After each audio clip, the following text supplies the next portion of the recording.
Salut les connectés, c'est Nuku. Merci de me rejoindre sur les réseaux sociaux de TNTV pour ton émission 100% Internet. Et je squatte la télé en même temps. Chaque semaine, on fait le point sur l'actualité de l'univers. Sur ça, ou encore sur ça. Allez, pour ceux qui vivent leur meilleure life,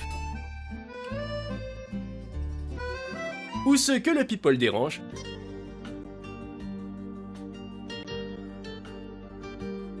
fais une pause, balance un pouce bleu et dégaine tes commentaires car Nuku démonte l'actu, c'est maintenant.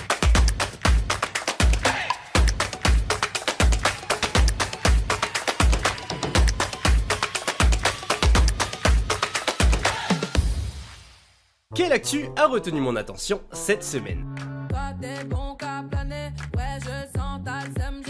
Mais bien sûr qu'on doit parler de Aya Nakamura. Depuis qu'elle est pressentie pour chanter à la cérémonie d'ouverture des JO de Paris 2024, une vague de haine raciste déferle sur les réseaux sociaux et sur les plateaux de télé en France. Tout commence le 29 février 2024, quand Emmanuel Macron révèle que la chanteuse Aya Nakamura serait pressentie pour interpréter une chanson d'Edith Piaf pendant la cérémonie d'ouverture des Jeux Olympiques. Sans même attendre confirmation de l'artiste, une vague d'attaques racistes déferle sur les plateaux de télévision ainsi que sur les réseaux sociaux. Mais ça ne s'arrête pas là. Dans la soirée du 9 mars, les Natifs, un groupe identitaire d'extrême droite, dissous par le gouvernement en 2021, ont déployé dans Paris une banderole raciste contre la chanteuse. Y a pas moyen Aya, ici c'est Paris, pas le marché de Bamako. Malgré cela, plusieurs personnalités publiques soutiennent l'artiste française la plus écoutée dans le monde avec plus de 20 millions d'auditeurs mensuels sur Spotify. Elle finit par réagir sur X, ex-Twitter. Vous pouvez être raciste, mais pas sourd. C'est ça qui vous fait mal. Je deviens un sujet d'état numéro 1 en débat, mais je vous dois quoi en vrai? Que dalle. Et encore plus fort, un son de la chanteuse devient même sur les réseaux.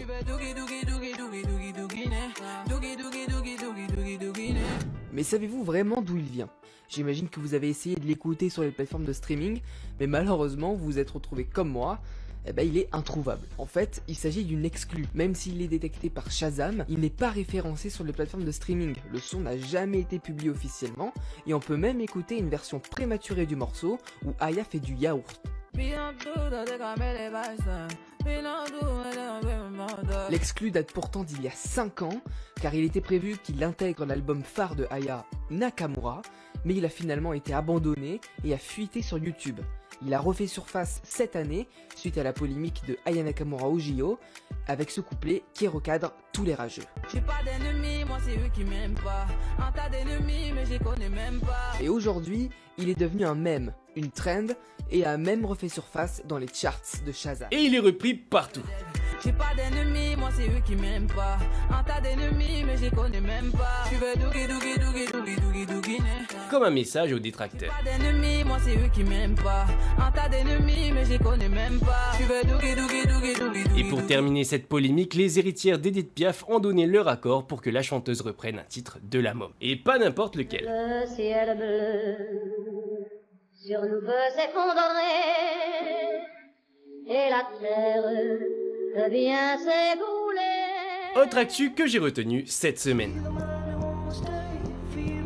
La série Suits. Devant vous, il y a une plainte qui fait plus de 5000 pages et qui raconte l'histoire des 189 autres victimes. Choisissez une page au hasard. Donnez-moi le numéro et je vous dirai exactement ce que leur client leur a fait. Votre honneur, vous n'allez quand même pas croire cela. Page 627. Plainte déposée par un certain monsieur... Lawrence Green, un grand-père de 63 ans, admis à Saint-Vincent. Il se plaignait de douleurs dans le bas du dos et une perte de poids très importante. Il a cru que c'était dû au stress, mais en fait il souffrait d'un lymphome. La série raconte l'histoire de Mike Ross, un jeune et brillant avocat qui pourtant n'a jamais fait d'études de droit. On n'y voit rien de personnel. T'es viré. Attendez, vous craignez que si je reste, on risque d'apprendre que vous avez menti à mon sujet et vous seriez radié de l'ordre. Mais en même temps, si vous me virez, moi je pourrais leur dire que vous avez menti, là c'est sûr vous serez rayé de l'ordre.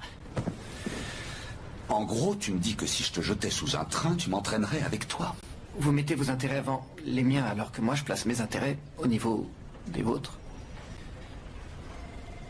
Tu es réengagé. Une histoire que seul Hollywood est capable d'inventer, sauf au Kenya. Il a usurpé l'identité d'un vrai avocat au Kenya et il a remporté tous ses procès. Il s'appelle Brian Mwenda, il a été arrêté par la police kenyane pour avoir usurpé l'identité de Brian Mwenda, un vrai avocat inscrit à la Law Society of Kenya, qui est la première asso d'avocats professionnels dans le pays. Il a réussi à rentrer dans les fichiers de la LSK, modifier les infos de l'avocat qui porte le même nom que lui et même remplacer sa photo, sauf que Brian Mwenda 2, il a pas les qualifications ou les diplômes de Brian Mwenda 1. Donc ça aurait pu s'arrêter là si Brian Mwenda 2 n'était pas un super avocat. Il a participé à 26 procès et il en a remporté 26. Et depuis, son histoire divise. Parce que si l'association est bien énervée après lui, il a aussi attiré la sympathie de syndicats kenyans, de plusieurs personnes à la sortie du commissariat et de Mike Sonko, un politique hyper controversé dans le pays pour blanchiment d'argent et trafic de drogue. Yes. Et pour le moment, une enquête qualifiée d'approfondie et accélérée a été demandée au sujet de Brian Mwenda. Mais lequel du coup? Bah le 2.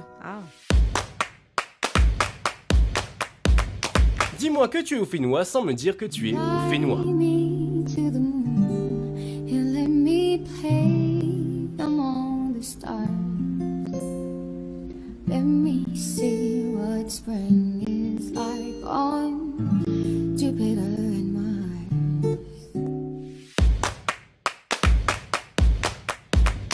Voilà les amis, déjà 7 minutes de folie sur la toile démontée pour vous. Des gains à like et un partage, ça fait toujours plaisir. Si tu as des suggestions, balance-les-moi en commentaire. Prochain rendez-vous pour démonter l'actu vendredi prochain sur les réseaux sociaux de TNTV. Et toujours en mode squatter de ta télé. C'était Nuku, à la semaine prochaine.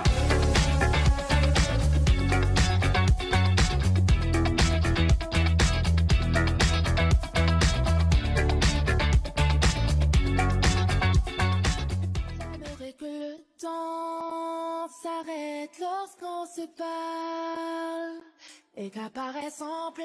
Le temps peut repartir maintenant. Nuku démonte l'actu, c'est fini. Tu peux te déconnecter maintenant.